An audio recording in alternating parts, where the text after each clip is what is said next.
So എന്താണ് double underscore name? ഇതെന്ന് വെച്ചാൽ പൈത്തൺ ഒരു സ്പെഷ്യൽ വേരിയബിൾ ആണ്. സോ ഈ അണ്ടർസ്കോർ നെയിം നമ്മൾ ഉപയോഗിച്ച് അത് റിട്ടേൺ ചെയ്യുന്നത് എന്തായിരിക്കും? ഡബിൾ അണ്ടർസ്കോർ മെയിൻ ആയിരിക്കും. സോ ഇപ്പോൾ സപ്പോസ്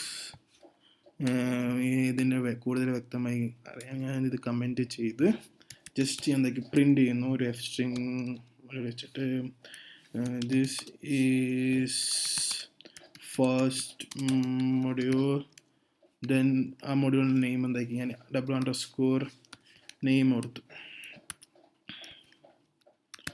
സോ ഇതൊന്ന് ചെയ്ത് പ്രിൻ്റ് ചെയ്ത് നോക്കാം. സോ ഇതെന്തായിരിക്കും പ്രിൻ്റ് ചെയ്യുന്നത്? This is first module double underscore main. കാരണം ഇവിടെ ഡബിൾ അണ്ടർസ്കോർ നെയിം നമ്മൾ ഉപയോഗിക്കുമ്പോൾ ഇവിടെ റിട്ടേൺ ചെയ്യുന്ന ഡബിൾ അണ്ടർസ്കോർ മെയിൻ. അത് എന്തുകൊണ്ടാണെന്ന് വെച്ചാൽ ഇത് നമ്മൾ എന്തായിരിക്കും ഡയറക്റ്റ്ലി ആണ് ഈ ഫസ്റ്റ് മൊഡ്യൂൾ ഡയറക്റ്റ്ലി ആണ് നമ്മൾ എന്ത് ചെയ്യുന്നത് പ്രിൻ്റ് ചെയ്യുന്നത്. അതിനെക്കൊണ്ട് എന്തായിരിക്കും ഡബിൾ അണ്ടർസ്കോർ മെയിൻ എന്താ റിട്ടേൺ ചെയ്യുക? ഡബിൾ അണ്ടർസ്കോർ മെയിൻ ആയിരിക്കും. ഡബിൾ അണ്ടർസ്കോർ നെയിം എന്താ റിട്ടേൺ ചെയ്യുക? ഡബിൾ അണ്ടർസ്കോർ മെയിൻ ആയിരിക്കും. സോ ഡബിൾ അണ്ടർസ്കോർ എപ്പോഴും നമ്മൾ ആലോചിക്കേണ്ടത് ഡബിൾ അണ്ടർസ്കോർ നെയിം ഉപയോഗിച്ച് അത് ഡയറക്റ്റ്ലി റൺ ചെയ്യുമ്പോൾ ഡബിൾ അണ്ടർസ്കോർ മെയിൻ ആയിരിക്കും പ്രിൻ്റ് ചെയ്യാം. ഇപ്പോൾ കൂടുതൽ വ്യക്തമായി കിട്ടാൻ വേണ്ടി ഞാനൊരു ചെറിയ എക്സാമ്പിൾ കാണിച്ചു തരാം. ഇത് ഇവിടെ തരാൻ തന്നോട്ട് ഞാൻ സെക്കൻഡ് മൊഡ്യൂളിലോട്ട് പോകുന്നു. അവിടെ എന്താക്കി ഫസ്റ്റ് മൊഡ്യൂൾ ഇമ്പോർട്ട് ചെയ്തു. സോ ഇവിടെ ഞാൻ എന്താക്കും ഈ ഫസ്റ്റ് മൊഡ്യൂൾ പ്രിൻ്റ് ചെയ്യുമ്പോൾ എന്താ കിട്ടുന്നത്? This is first module. പക്ഷേ ഇവിടെ നേരത്തെ നമ്മൾ ഡബിൾ അണ്ടർസ്കോർ നെയിം ചെയ്യുമ്പോൾ അവിടെ റിട്ടേൺ ചെയ്യുന്ന ഡബിൾ അണ്ടർസ്കോർ മെയിൻ ആയിരുന്നു. പക്ഷേ ഇവിടെ നമുക്ക് എന്താ കിട്ടുന്നത്? First module. അത് എന്തുകൊണ്ടെന്ന് വെച്ചാൽ കാരണം അത് ഡയറക്റ്റ്ലി അല്ല നമ്മൾ പ്രിൻ്റ് ചെയ്യുന്നത്. അപ്പോൾ എന്താ ആ ഡബിൾ അണ്ടർസ്കോർ നെയിം എന്താ റിട്ടേൺ ചെയ്യുക? ആ മൊഡ്യൂളിൻ്റെ നെയിം ആയിരിക്കും ഇവിടെ റിട്ടേൺ ചെയ്യുക. സപ്പോസ് നമ്മൾ ചില പ്രോഗ്രാമിന് നമുക്ക് ഹെൽപ്പ് ചെയ്യും. മെയിനായിട്ട് പൈത്തൺ ഫ്ലാസ്കിൽ അങ്ങനെ ചില പ്രോഗ്രാമിലൊക്കെ നമ്മൾ ഈ മെത്തേഡാണ് ഉപയോഗിക്കുന്നത്. സോ നമുക്ക് ഒരു എക്സാമ്പിളിലോട്ട് കൂടി കിടക്കാം. ഇത് ഇത് അൺകമൻറ്റ് ചെയ്തു.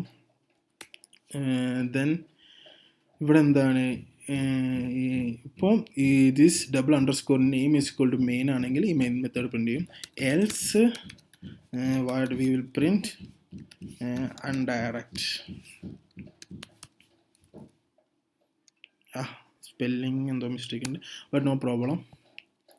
സോ ഇവിടെ എന്തായിരിക്കും ഇത് റിട്ടേൺ ചെയ്യുക എന്താണെന്ന് വെച്ചാൽ അൺഡയറക്റ്റ്. അതെന്താണെന്ന് വെച്ചാൽ ഇവിടെ ഫസ്റ്റ് മൊഡ്യൂളിലോട്ട് ചെല്ലും. സെക്കൻഡ് മൊഡ്യൂൾ റൺ ചെയ്യുമ്പോൾ ഫസ്റ്റ് ഇമ്പോർട്ട് ചെയ്യും. ഇമ്പോർട്ട് എന്താണ്? First module. സോ ഫസ്റ്റ് മൊഡ്യൂളിലോട്ട് ചെന്ന് കഴിഞ്ഞാൽ ഈ ഫസ്റ്റ് മൊഡ്യൂളിൽ ഫസ്റ്റ് ഇഫ് ലൂപ്പിലോട്ട് പോകും. ഈ ഇഫ് കണ്ടീഷൻ ട്രൂ അല്ല. കാരണം എന്താ? ഡബിൾ അണ്ടർസ്കോർ മെയിൻ എന്തായിരിക്കും ഈ മൊഡ്യൂളിൻ്റെ നെയിമാണ്. കാരണം നമ്മൾ സെക്കൻഡ് മൊഡ്യൂളിനാണ് ഇത് പ്രിൻ്റ് ചെയ്യുന്നത്. അപ്പോൾ ഇവിടെ അണ്ടർസ്കോർ നെയിം എന്തായിരിക്കും? ഫസ്റ്റ് മൊഡ്യൂളിൽ നിന്നായിരിക്കും. അപ്പോൾ ഈ കണ്ടീഷൻ ശരിയല്ല. അപ്പോൾ എൽസിലോട്ട് പോയിട്ട് ആ ഇൻഡയറക്റ്റ് ആയിരിക്കും ഇതിലോട്ട് റിട്ടേൺ ചെയ്യുന്നത്. ഇപ്പോൾ സപ്പോസ് എനിക്ക് ആ ഫസ്റ്റ് മൊഡ്യൂളിൽ ആ മെയിൻ മെത്തേഡ് തന്നെ എനിക്ക് വേണമെന്ന് വിചാരിച്ചു കഴിഞ്ഞാൽ നമുക്ക് എങ്ങനെ പ്രിൻ്റ് ചെയ്യാം? So it's so easy.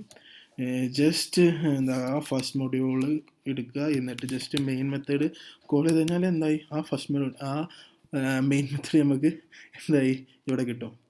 So ഇത്രേ ഉള്ളൂ ഈ ഒരു സ്പെഷ്യൽ വേരിയബിളിനെ പറ്റി പറയാം. So thank